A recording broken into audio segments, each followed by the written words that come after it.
नित्यानन्दं परमसुखदं केवलं ज्ञानमूर्तिं द्वन्द्वातीतं गगनसदृशं तत्त्वमस्यादिलक्ष्यम् एकं नित्यं विमलमचलं सर्वदी साक्षिभूतं भावातीतं त्रिगुणरहितं सद्गुरुं तं Namami. Nityanandam, thank you all so much for joining. We will continue into the next session, biology of the guru-disciple relationship, sitting with the master. In this session, we will understand what Upanishad really means and what it really does to us from the powerful cognitions given by the Supreme Pontiff of Hinduism, Bhagavan Sri Nithyanaanda Paramashivam. Upanishads, the original source of all the religions, the original source of all the truths, they say you have to sit with the master.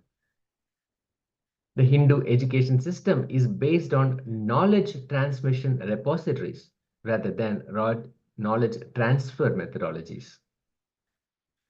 In these knowledge transmission repositories, volumes and volumes of information transmission happens from master to disciple through time-tested technology called Upanishad, which is simply sitting in the presence of the master. Upanishad means sitting with the master. For the humanity to experience superconscious mutation, Upanishad is the only thing that is required. Let us now listen to the Supreme Pontiff of Hinduism, Bhagavan Sri Nithyanaanda Paramashivam, give us powerful cognitions of how Upanishad can transform us and give us the superconscious mutation.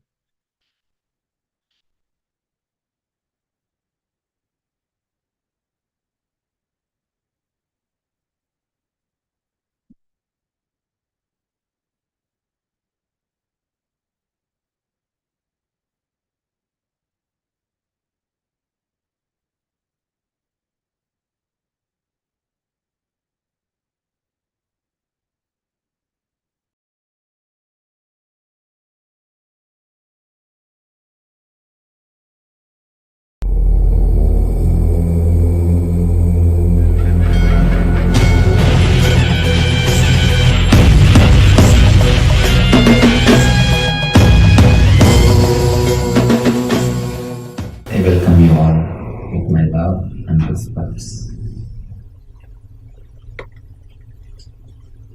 Today's topic, subject is from words to silence. Actually, we can't speak anything about silence. The moment we speak, we disturb the silence. I'll try to speak few words. How to create that silence in us, which is vibrant and living.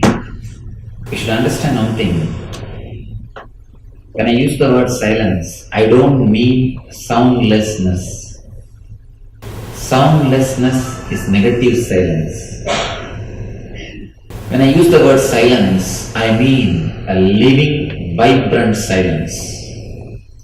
Not silence of graveyard, the silence of an enlightened master. Silence of a graveyard is totally different from silence of an enlightened master. An enlightened person's silence is vibrant, living, alive. When Jesus says, "Be still and know that I am truth," he means only this silence, the silence of enlightenment. Be still and know that I am truth. When you are really still, you will know that you are the truth. And you will know you and he are not two different things. You are just one and the same. You merge with him. Real unity happens in you. You start experiencing the same energy, inside your being, you start experiencing the Christ consciousness in you. A small story.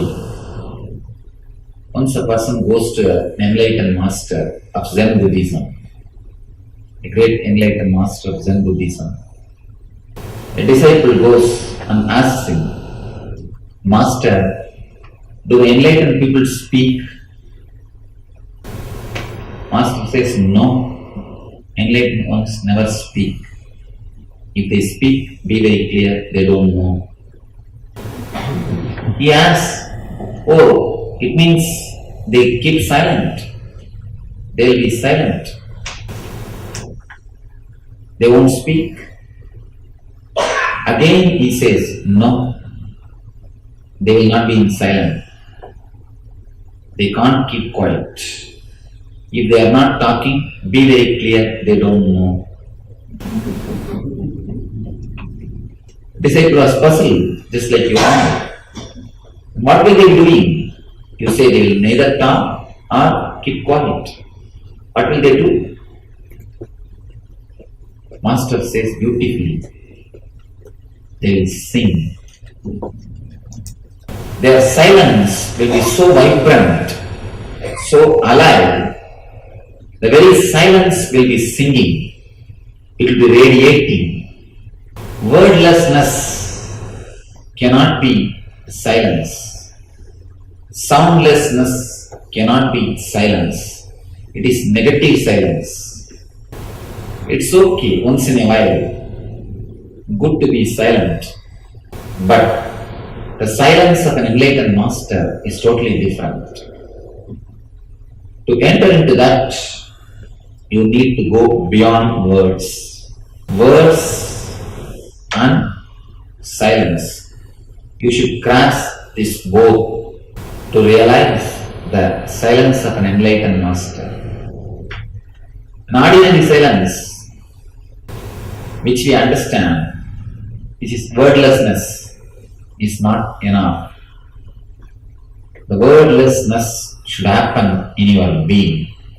When you enter into that silence, your whole being starts radiating, you start singing. When I say you start singing, not only through your mouth, your whole body starts singing. You radiate a different grace. Your very walking will be a dancing. Your very movements will be graceful. Just your presence will be a blessing. When you enter into that silence, just your very presence, the planet Earth, will be a blessing. Just your air, your space will heal. That itself will radiate so much of energy, so much of life, so much of light. You can touch and feel the God in the presence of man who has experienced God. When you really go deep into that silence, you experience what Christ means by the word, be still and know that I am the truth. You enter into the Christ consciousness. You try to explain what are the obstacles, why we are not able to experience that silence. The first thing, we don't trust we can also experience that silence. We always think this is not for me. I may not be able to have it. Again and again, we postpone by thinking it is not for me. I may not be able to achieve. I have seen people finding out their own reasons. Somebody came and told me the other thing. I am born and brought up in the West. How can I become enlightened so much? I said, who said enlightenment is the copyright of Easterners? Ram, you can't have copyright for enlightenment. You can have copyright for pizza. You can have copyright for food. You can have copyright for cars. You can have copyright for light, but not for enlightenment. It's a property of the whole universe. It is your birthright. Please be very clear. It is just your birthright. The silence, what I am speaking, or the enlightenment about which I am expressing, is your birthright. First thing, you don't have to think, I am not qualified. In the East, again, women come and ask me, oh, we are women, how can we become enlightened? Again, wrong idea. Actually, for women there are more chance because they are, by nature, they are passive. By their own nature, they are loving, caring. For them, the possibility is more. For them to receive and express, radiate that silence and energy, the possibility is more. Somebody goes to a great enlightened master in South India and he asks that master's name is Ramana Maharshi. I am born and brought up in his place. He goes and asks him, Bhagavan means, oh God, can I become enlightened? Bhagavan says, yes, surely you can become. The disciple asks, what is the qualification? Bhagavan says, are you alive? Disciple says, yes, I am alive. That's why I am here. That is enough. That is the qualification. You can become enlightened. If you are alive, that is enough. They have all the qualifications to become enlightened. No other qualification is necessary. Next thing, we always have guilt about ourselves. We don't respect ourselves. Jesus says beautifully, love thy neighbors as you love thyself. But the problem is we don't even love ourselves. How to love the neighbors? We don't respect ourselves. Beautifully we are singing. Let us accept ourselves as we are. Let us love ourselves as we are. But we neither respect ourselves nor love ourselves. That is the reason we think this silence or enlightenment experience is not for us. We postpone. We have deep guilt about ourselves. We have some idea about how life should be, and we try to recreate or reproduce our imagination into reality. When we are not able to, we create a guilt. It goes on and on. It's a vicious circle. We continuously disrespect ourselves. When you want to measure the strength of a chain, you always measure based on the weakest link, the strength of the weakest link. When you want to measure, when you want to know the strength of a chain, what do you do? The weakest link's strength. We first check the strength of the weakest link. Based on that, we know the strength of a chain. When we try to measure the strength of our life, of our being, again we try to use the same logic. We try to measure ourselves based on our weakest moments. That is what I say wrong. When you want to measure the strength of a chain, you have to go and measure the strength of the weakest link. But you can't do the same thing when you measure the strength of your life. When you measure the strength of your life, your being, your mind, based on your weakest link, you do a big mistake. Whenever you think about yourself, you always measure yourself only based on your failures and your low energy moments, low energy moods, your wrong decisions. Whenever you are going to take a new step, you remember only all your past wrong steps and mistakes. You wanted to be careful. And you measure yourself only based on your all past mistakes. You don't even remember the good things which you have done or the right decisions which you made. All we remember is only past mistakes, not the positive decisions, right decisions. We need to understand our strength, the strength of our being should be measured only based on the positive decisions which we made, not on the negative decisions which we made. The more you remember the negative decisions or your mistakes, the more you create a guilt. And one thing you should understand, guilt will again and again attract the same bad incidences in our life. It's like pain will attract the pain, money will attract the money, joy will attract the joy. If you are joyful, you attract joyful people around you. You create a beautiful community around you. You create a blissful group around you.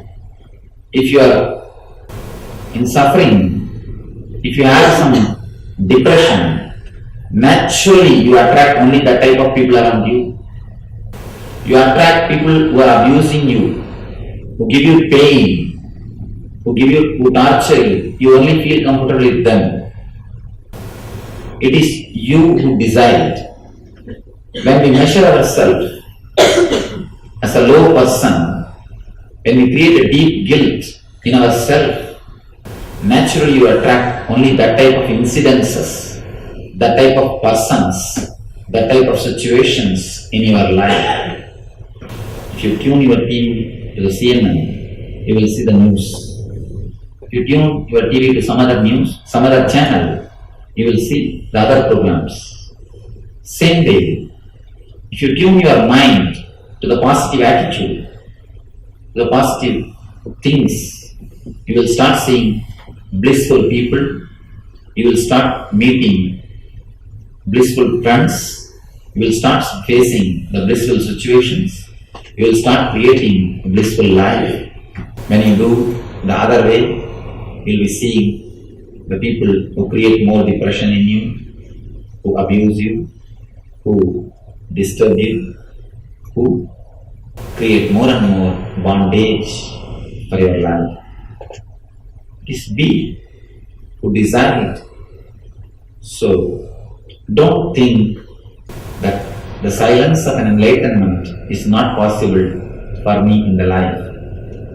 People always come and ask me, Swamiji, what you say is really beautiful. It makes sense, but tell me some practical method. The moment you ask, the moment you say the word practical, you already decided what I am saying is impractical. The very understanding and the courage, what he says is practical, I will express it in my life is more than enough. Usually, we neither respect ourselves nor trust. We can have the experience of that silence and enlightenment. First thing, understand, you can. You are eligible.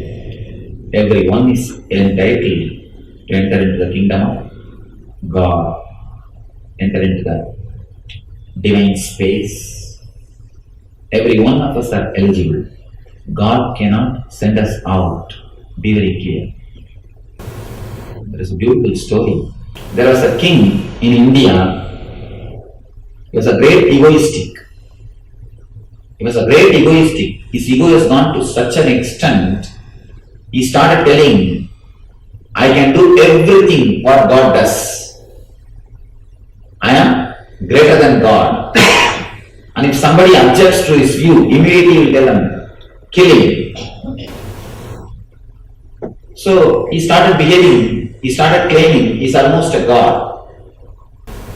There was some enlightened master in that village, nearby village. He came to the capital and he heard about the whole story. He just wanted to teach a lesson to the king. He went to the court and started praising the king. Oh king, you are equivalent to God, you are God, all those things. King started feeling so happy. He said, you are the right person. Come on. Teach us all the truth, whatever you realized. The master said, King, I have to tell you one important thing. There are some things which you can do, even God cannot do. Now the king is just floating. He said, come on, tell me, what is that? I can do, God cannot do. Master says, King, if you are angry with somebody, you can send him out of your kingdom, but God cannot. You can send him out of your kingdom, but God cannot. He cannot send us out of his kingdom. So be very clear, he cannot send us out of his kingdom. It is our birthright. Kingdom of God, the enlightenment, the vibrant silence is our birthright. Second thing, we need to understand, we think we have wrong, weird ideas about this enlightenment. People come and tell me, Swamiji, if I become enlightened, will all my desires be fulfilled? Whatever I think will come true. Be very clear, that will be a big punishment. And really,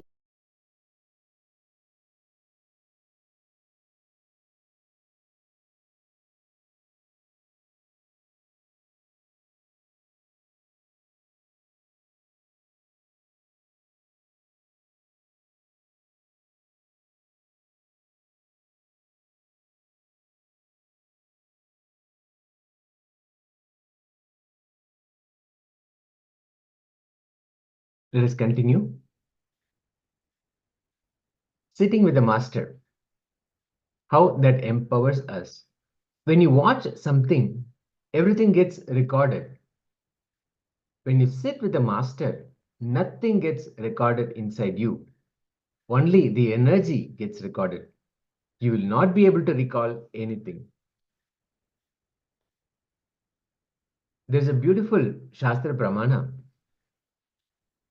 from Bhajagovindam.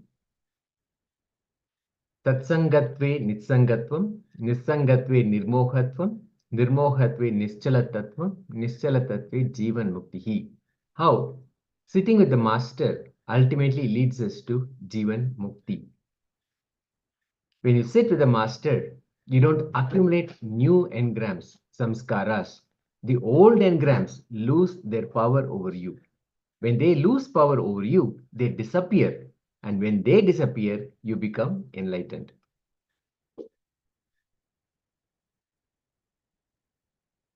Yo guruhu sa shivaha prokta, ya shivaha sa guruhu smrtaha, vikalpam yastu kurvitsa, naro guru talpagaha. He who is Guru is Shiva himself. So declare the scriptures. And the truth that Shiva is Guru is reminded in the Smritis. The Smritis are the remembered scriptures. One who makes any distinction between the two commits the crime of uniting with one's Guru's wife.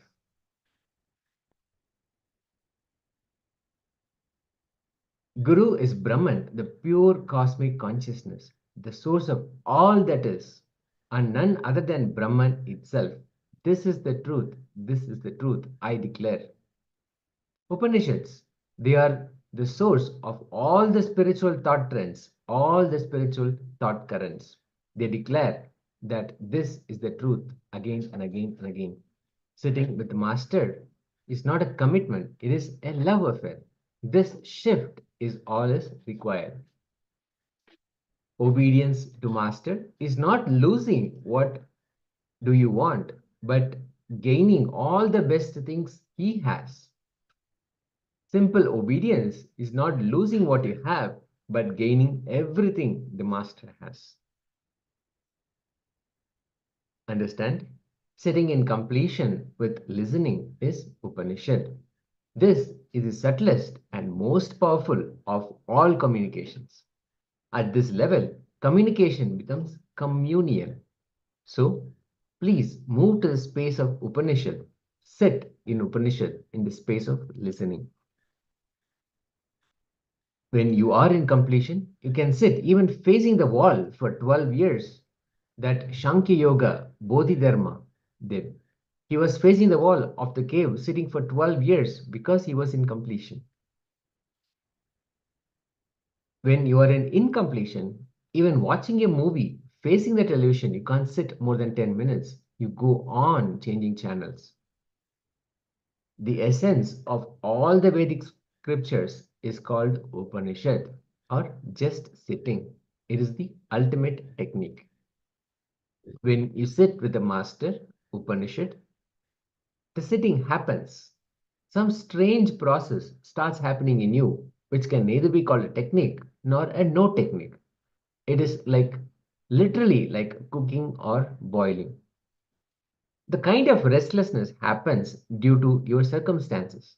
Sometimes in a particular place or situation, you feel restless. If you move from that place or situation, you feel more settled. The second kind of restlessness is physical. The physical restlessness is nothing but a constant tension in your body for no particular reason. The third form of restlessness is mental. Any mental restlessness can be healed by love. The fourth form of restlessness is emotional. Mental restlessness is different from emotional restlessness. Mental restlessness is purely intellectual and can be controlled easily. But emotional restlessness cannot be controlled by just a few words of consolation. Ultimately, we come to spiritual restlessness. There are so many people who can sit with others, who can sit with the television, who can sit with the newspapers, but who can't sit with themselves. This is what is called spiritual restlessness. It means that you cannot sit with yourself. You can give appointments to everybody else, but not to yourself. But here, if you have the patience to sit and listen to these words with the gaps, your spiritual restlessness will come down, and tendency of your mind to ask for the next thought will also come down. You automatically become receptive, and these words will not only touch your head, but they will directly touch your heart as well. If you are totally relaxed and at ease with yourself without too many thoughts, your being will open, taking in everything and be healed. If your mind is calm, just listening is enough. There is no need to even meditate separately. The very listening itself can create the experience in you. If your listening is not proper, then it is difficult. Your love for the teacher or the master can heal your spiritual restlessness. Deep and total listening without restlessness is divine. If you look deeply into your being, the very presence of the master that causes love to happen in you heals the spiritual restlessness. So even simple, normal love heals all 5 types of restlessness. Listening to yourself. Let us enter into how the listening to yourself can happen. Ask yourself, what is the purpose of your life? What do you aspire to do? What is it that keeps you alive? What motivates you to wake up every day? What do you value most in your life? First, take time with each question and ask yourself, what is it exactly I want? What is the purpose of my life? Listen to everything: frustrations, aggression, revenge, peace, etc. Provide time for yourself. Provide listening to yourself. Describe in a detailed way. In Vedanta, the science of enlightenment, the first step is Shravana, listening. listening to yourself, then listening to great truths. Pen down all your arguments and then come to conclusion. Even no conclusion is okay. Finally, it will end of the answer. You will feel, I am terribly confused. Even that is okay. At least you know you are confused. This is the first step for knowing. I'm not asking you to only come to conclusion. I'm asking you to write all your conclusions, completion, incompletion, confusions, everything through which you come to the conclusion or you don't come to the conclusion.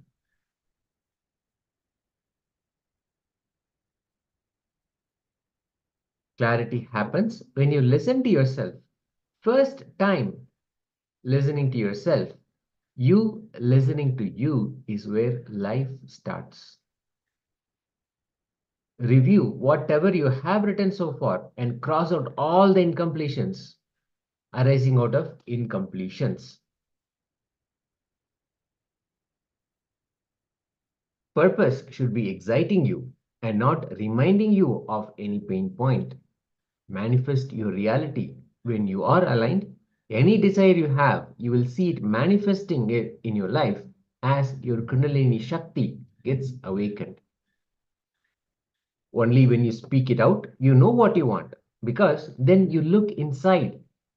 When you speak out, the Kundalini Shakti is going to awaken in you. From today, through initiation, it finds clear channel to flow. Please be sincere in whatever word you are uttering. Let it be complete, completely complete, and neither add any extra words nor miss something you want to utter if you want. Don't think it is a waste of time. Now, based on what you give as input, the whole life will happen to you.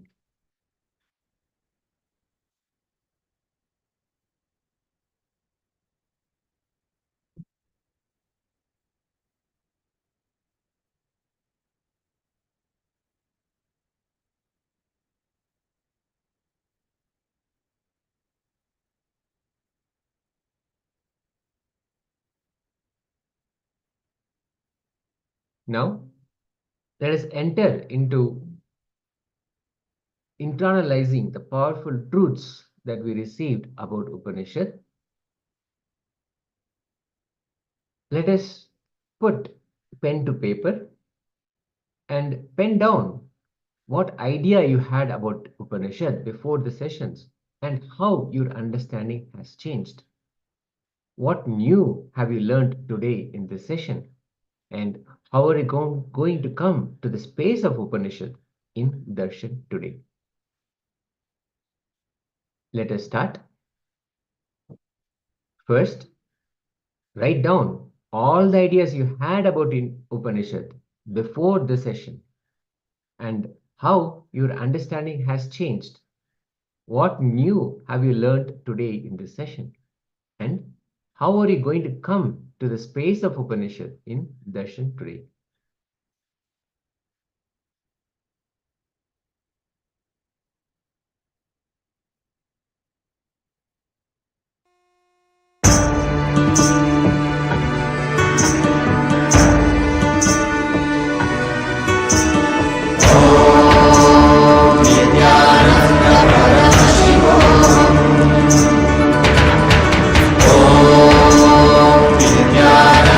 Paramashivoham